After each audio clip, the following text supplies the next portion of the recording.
Clive, we're here on Grammy Live right now on Grammy.com. Jennifer Hudson and Clive Davis himself.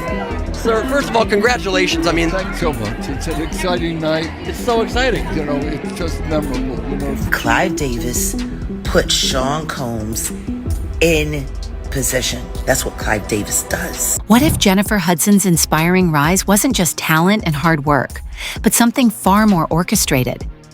Her journey from American Idol elimination to Oscar-winning actress was astonishing. And that person is Jennifer Hudson. Fantasia, you are safe. But the timing of her family's tragic murder, her rapid career boost, and the powerful people surrounding her raised serious questions. Was she simply chosen to succeed or programmed for it? What secrets lie behind her sudden stardom and nearly flawless image? Today, we take a hard look at the untold side of Jennifer Hudson's story, the part hidden behind applause, glitter, and red carpets. After this, you may never see her the same way again. Manufactured fame machine. Jennifer Hudson's career didn't follow the normal path. After her shocking elimination from American Idol, most expected her to fade away, like countless other contestants. But Hudson's story took a sharp turn that felt less like luck and more like a business plan. Within a short time, she landed a major role in Dreamgirls, delivered a powerhouse performance, and won an Oscar for her very first film. That kind of leap, from reality TV to Hollywood's biggest stage, doesn't happen by accident. Industry insiders recognized the signs immediately. Hudson had been picked, not just for her voice or talent, but because she was malleable, marketable, and had a backstory the public would eat up. Clive Davis, a music mogul known for engineering the careers of Whitney Houston and Alicia Keys, stepped in and took her under his wing. He didn't just promote her, he shaped her image.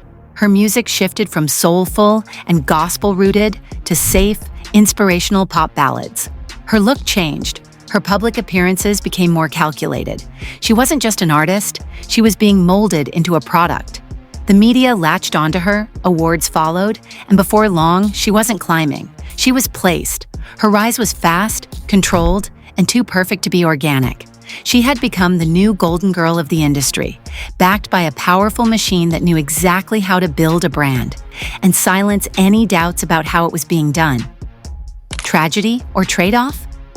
In 2008, Jennifer Hudson's life changed forever when her mother, brother, and 7-year-old nephew were murdered in one of the most publicized crimes in recent memory.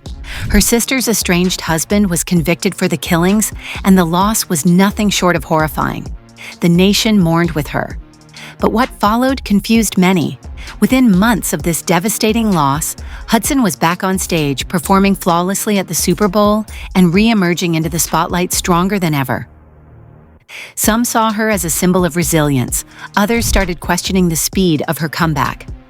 In the shadows of social media and internet forums, conspiracy theories began to form. People pointed out how her career skyrocketed after the tragedy.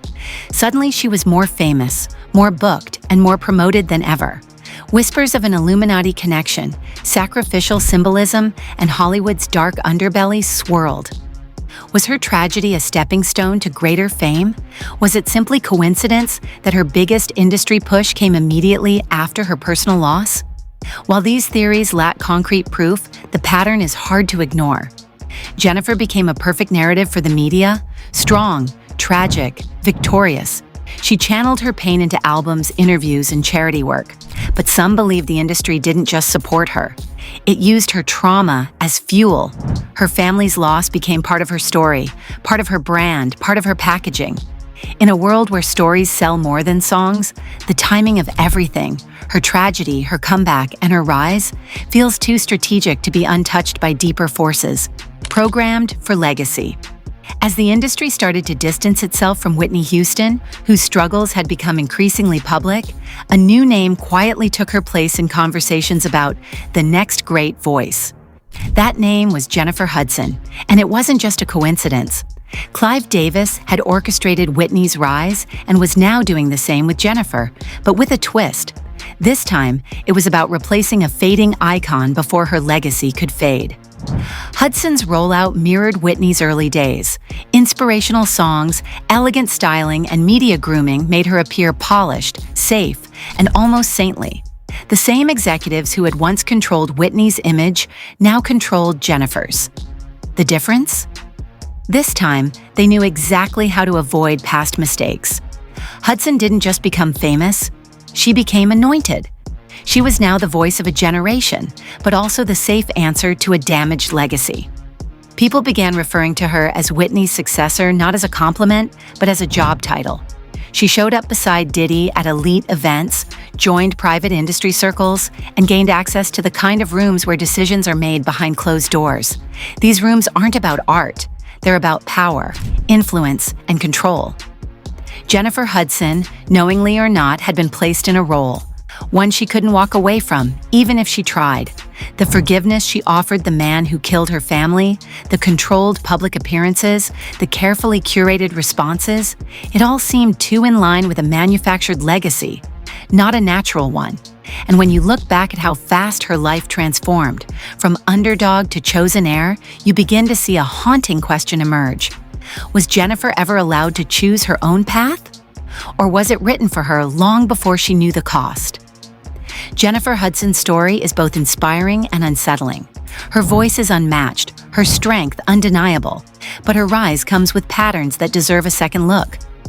Was she simply a powerhouse talent in the right place at the right time, or the industry's carefully selected replacement for a fading legend? Either way, her timeline intersects with power, pain, and precision. Now that you know what really happened behind the scenes, ask yourself, was it destiny or design? If this deep dive opened your eyes, make sure to like, share, and subscribe for more truth-telling stories behind the stars. You won't want to miss what's coming next.